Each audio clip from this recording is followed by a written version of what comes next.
Hello on this Thursday, April the 9th. Ready for math, your last lesson, your last math lesson before your spring break.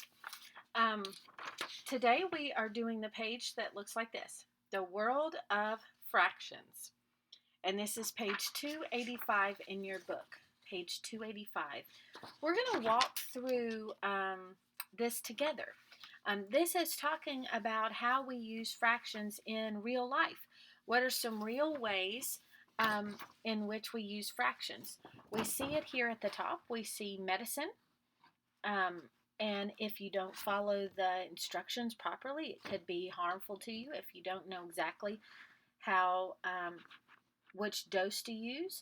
And sometimes there's half teaspoons, half tablespoons. Buying food, if the cost of grapes is per pound and then you buy a pound and a little more or a little less. And then it says recess, but I would label this time. It says recess, a half-hour recess. Yes, you use it in recess, but it's because you're using time. And so we see it in measurement, in medicine, and buying food, and measuring time.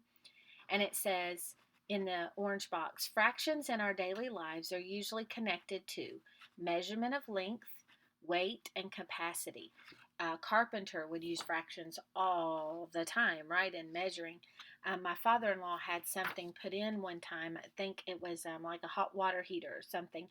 And instead of going to the exact fraction of the inch, the carpenter or the plumber just kind of rounded, and it didn't turn out right. It wasn't lined up the way it should be because he didn't do it exactly.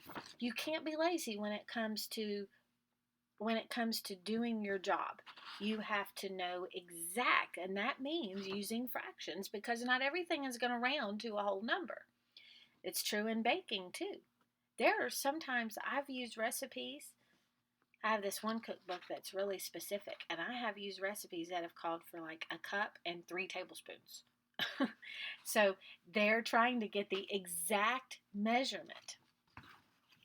Fractions are used to measure time, temperature, money, rainfall, and music.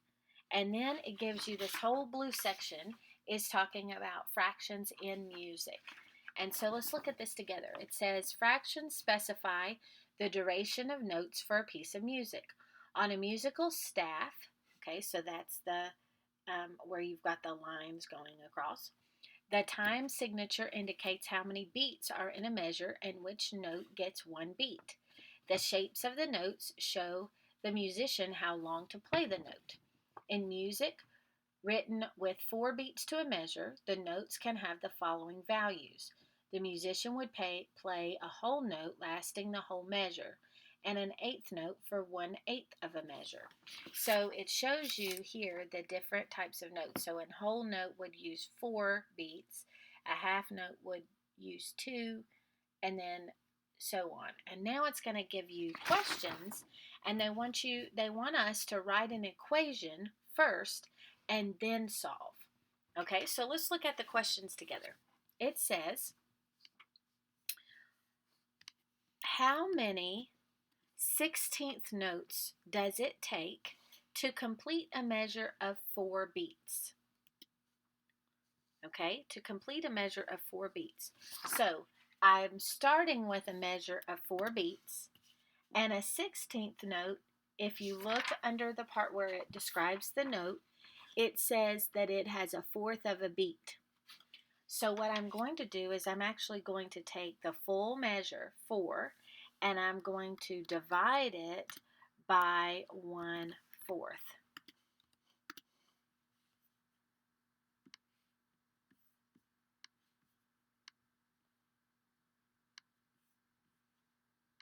Okay, so 4 divided by 1/4. Now when we divide, remember we flip that second number, so it would really be 4 times 4, which is 16. So how many 16th notes does it take to complete a measure of 4 beats? 16. Okay, number 2. How many half notes does it take to complete a measure of 4 beats?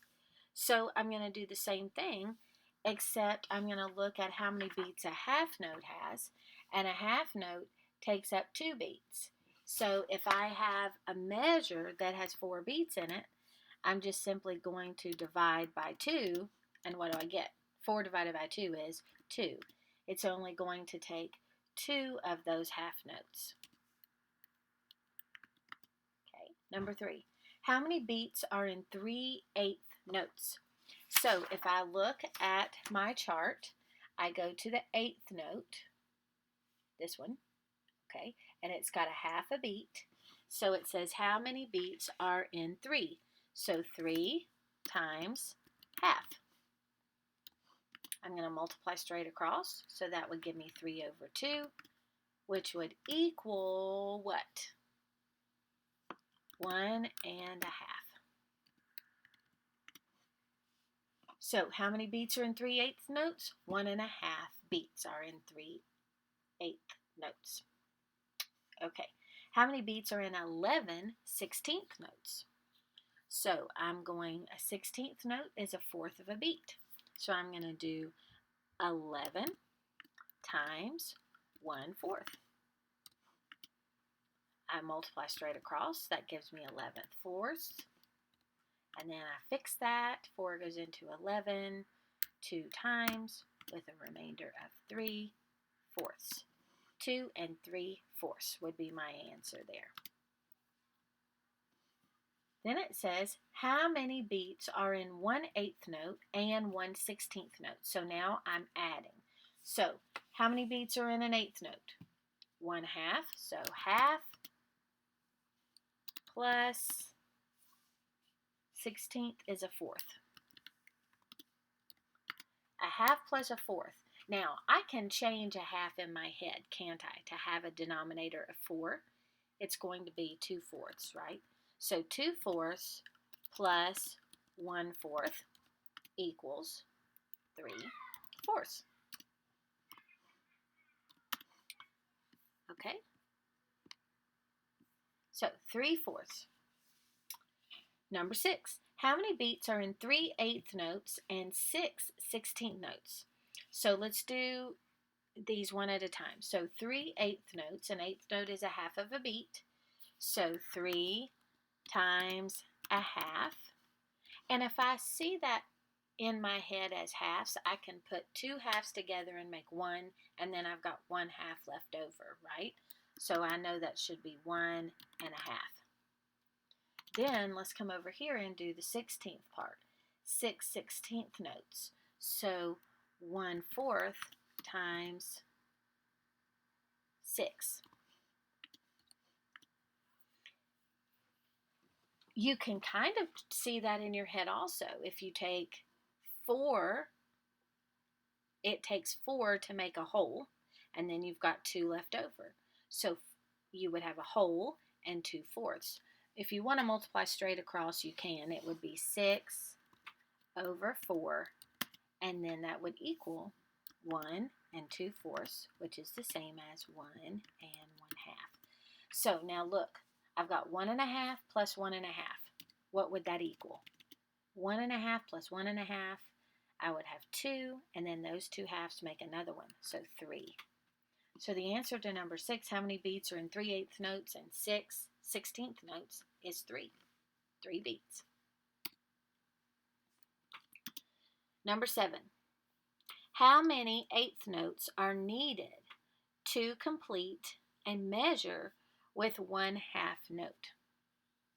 So if a half note is already in the measure, so the measure is 4, a half note takes up 2. So now how many do I have left? I have 2 beats left. And they want to know how many 8th notes are needed for 2 beats. Okay? So 2 divided by a half. 2 divided by half, I'm going to flip that, so that's going to be 4. So now with my half note, I can use 4 8th notes. Now number 8, How many 16th notes are needed to complete a measure with 2 quarter notes? So a quarter note has 1 beat.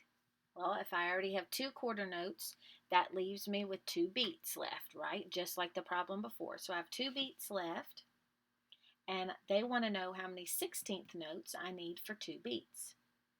So a 16th note is 2 divided by 1/4.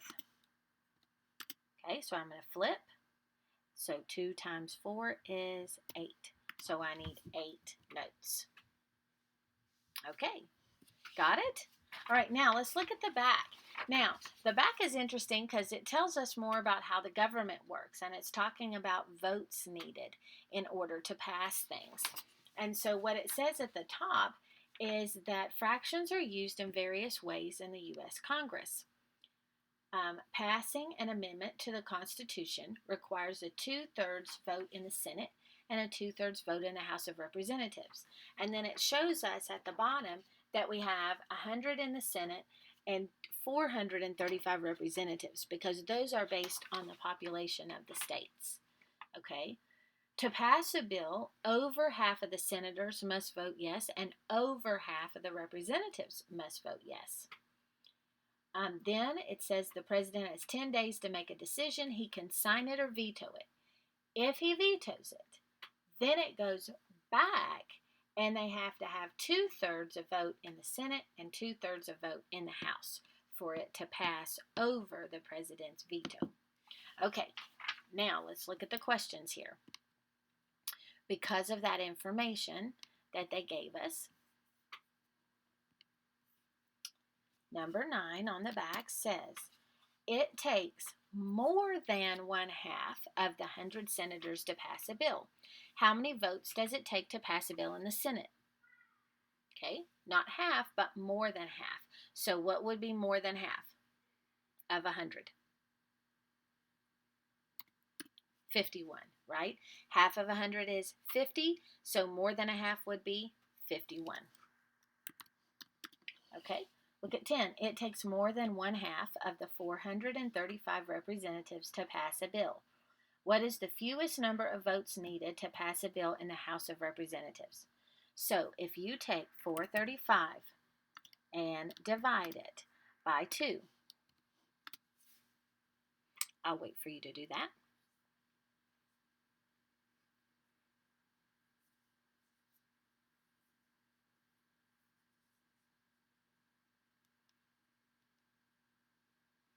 Now, what you find is that you have 217, but you have a remainder. So to make that more than the necessary, we're going to round that up to 218. So we're going to need 218 votes to pass. 217 would not be enough because it would not be more than half. Okay. Number 11, it takes 2/3 of the senators to override the president's veto. How many vetoes does it take to pass, or how many votes, does it take to pass a bill in the Senate following a veto? So, I want 2/3 of 100. Remember what I said the sign for of was? 2/3, what do we do there? 2/3 of 100 is going to be multiply. 2/3 of 100. So I'm going to multiply. If I multiply straight across, I do 2 times 100 is 200, and then I bring over the denominator of 3. When I divide that, I get 66 with a remainder. So I'm going to have to round that up to 67.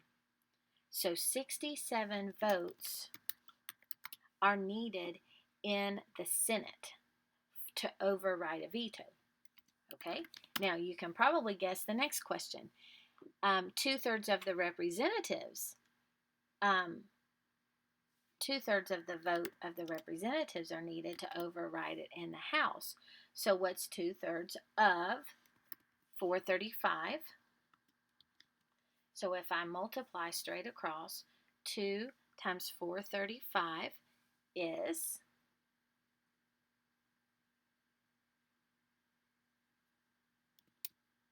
870, and then I bring over the 3. And then if I divide that, this actually goes evenly.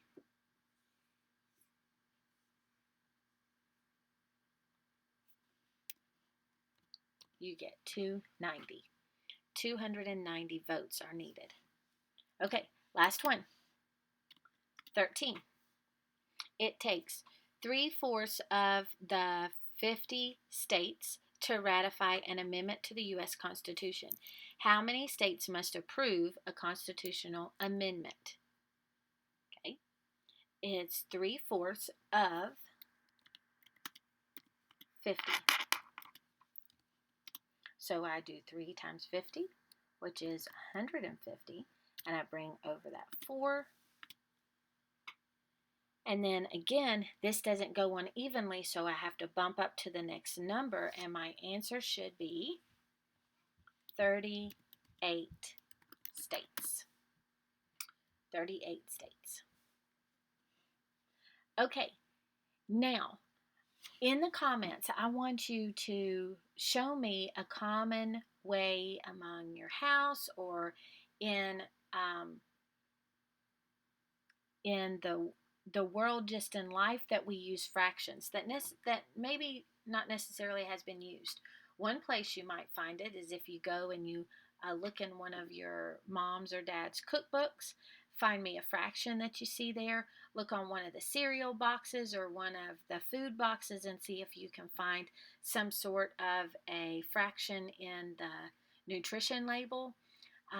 Think of a way that fractions are used at home or out about in real life and leave me a comment below.